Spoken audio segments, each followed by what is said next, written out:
नमस्कार, आप सभी को बहुत बहुत स्वागत है आपका मेरे YouTube चैनल में। यूपी सरकार का तोहफा शिक्षकों को कैशलेस इलाज की सुविधा अब मिलने वाली है।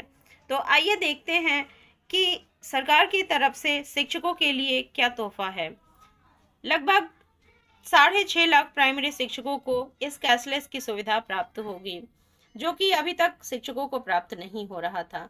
बेसिक शिक्षा विभाग ने 100 दिनों की कार्य योजना में इस कार्य योजना को भी शामिल किया है। आइए देखें कि इन 100 दिनों की कार्य योजना में क्या क्या मुख्य बिंदु हैं जिनको हमारी गवर्नमेंट फॉलो करने वाली है। लगभग 6.5 लाख प्राइमरी के शिक्षकों को कैशलेस इलाज की सुविधा बेसिक शिक्षा विभाग ने अगले 100 दिनों की कार्य योजना में शामिल किया है। राज्य सरकार प्राइमरी व जूनियर स्कूल में पढ़ा रहे लगभग 6.5 लाख शिक्षकों को कैशलेस चिकित्सा की सुविधा देगी।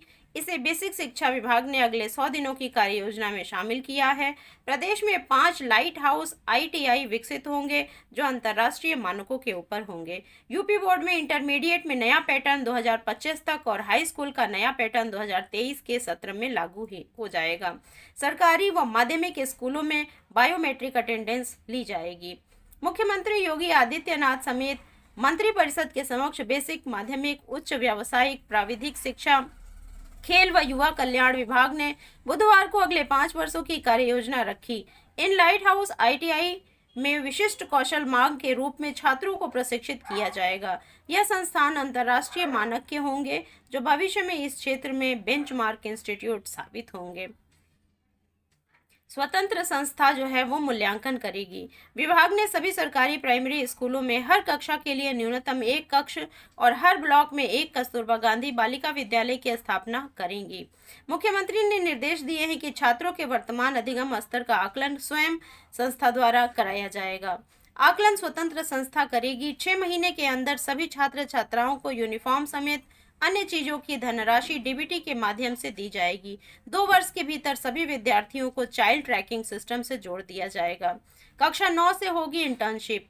मुख्यमंत्री ने निर्देश दिए हैं कि 2 वर्षों के भीतर संस्कृत शिक्षा निदेशालय का गठन और एकीकृत डाटा प्रबंधन प्रणाली लागू करने, स्कूलों में वाईफाई की सुविधा, सभी स्कूलों की वेबसाइट, सभी विद्यार्थियों की ईमेल ID, राजकीय स्कूलों में बायोमेट्रिक अटेंडेंस शुरू करने का प्रयास किया जाएगा। करियर काउंसलिंग पोर्टल पंख का विकास किया जाएगा। विद्यालय ऑनलाइन अनुश्रवण, श्रेणीकरण और लाइब्रेरी पोर्टल का विकास किया जाएगा। राज्य विद्यालय मानक प्राधिकरण की स्थापना होगी और 5 वर्षों के अंतराल पर स्कूलों का मूल्यांकन होगा। 5 वर्षों के भीतर सभी असेवित क्षेत्रों में हाई स्कूल और इंटरमीडिएट कॉलेज की स्थापना का लक्ष्य रखा गया है। सभी स्कूलों में नए smart classroom, real time monitoring, student tracking system और एकीकृत डाटा प्रबंधन प्रणाली की व्यवस्था को लागू करने का एक लक्ष्य भी है। मुख्यमंत्री ने निर्देश दिए हैं कि 2 वर्षों के भीतर संस्कृत शिक्षा निदेशालय का गठन और एकीकृत डाटा प्रबंधन प्रणाली लागू करने, स्कूलों में वाईफाई की सुविधा, सभी स्कूलों की वेबसाइट, सभी विद्यार्थियों की ईमेल ID इत्यादि करके पोर्टल पंख का विकास किया जाएगा और सभी विद्यालयों का ऑनलाइन अनुश्रवण करके उनका श्रेणीकरण किया जाएगा। लाइब्रेरी भी विकसित किया जाएगा। 120 महाविद्यालयों में बनेंगे लर्निंग पार्क।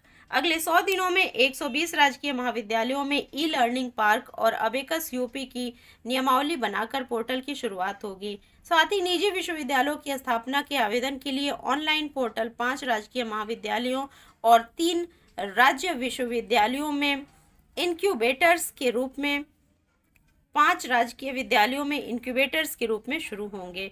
3 नए राज्य विश्वविद्यालयों मां शाकुंभरी विश्वविद्यालय सहारनपुर, राजा महेंद्र प्रताप सिंह राज्य विश्वविद्यालय अलीगढ़ और महाराजा सुहेल देव राज्य विश्वविद्यालय आजमगढ़ का पहला चरण मार्च 2023 में पूरा किया जाएगा। संस्कृत में 180 घंटे का सर्टिफिकेट और 360 घंटे का डिप्लोमा पाठ्यक्रम भी शुरू किया जाएगा।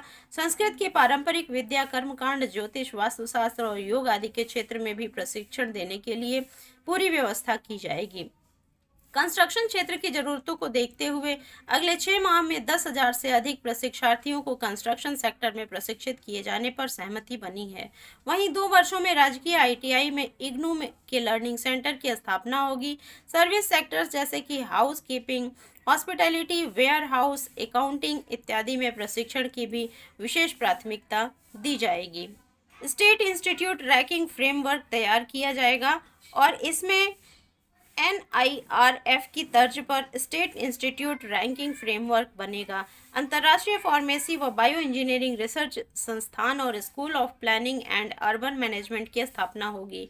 जापान में उद्योगों के संचालन के लिए कुशल जनशक्ति की आपूर्ति और जापानी भाषा के अध्ययन की व्यवस्था व स्किल यूनिवर्सिटी की स्थापना के लिए भूमि का चयन करने का भी निर्देश दिया गया है। प्रदेश की अपनी खेल नीति होगी। मुख्यमंत्री ने प्रदेश की अपनी खेल नीति के साथ major Dhyan Chand sports infrastructure mission की शुरुआत करने के लिए निर्देश दिए हैं। उन्होंने कहा है कि 100 दिनों में 1000 और 2 वर्ष में 11,000 मंगल दलों का गठन किया जाएगा। कमिश्नरी स्तर पर स्पोर्ट्स कॉलेज, स्पोर्ट्स अकादमी की स्थापना होगी। मेजर ध्यानचंद खेल विश्वविद्यालय मेरठ का निर्माण कार्य भी तेजी से प्रगति पर है। ये भी कुछ खास कार्य योजनाएं हैं। अभ्युदय योजना के तहत सभी 75 जिलों में कोचिंग प्रौद्योगिकी पाठ्यक्रमों में drone technology, internet of things, cyber security, data science, machine learning जैसे विषय का समावेश किया जाएगा। हर शैक्षिक संस्थान में करियर काउंसलिंग सेल का गठन किया जाएगा। हर ब्लॉक में ITI और राजकीय ITI में स्मार्ट क्लास का निर्माण किया जाएगा। प्राइमरी के शिक्षकों को कैशलेस की सुविधा भी प्राप्त होगी।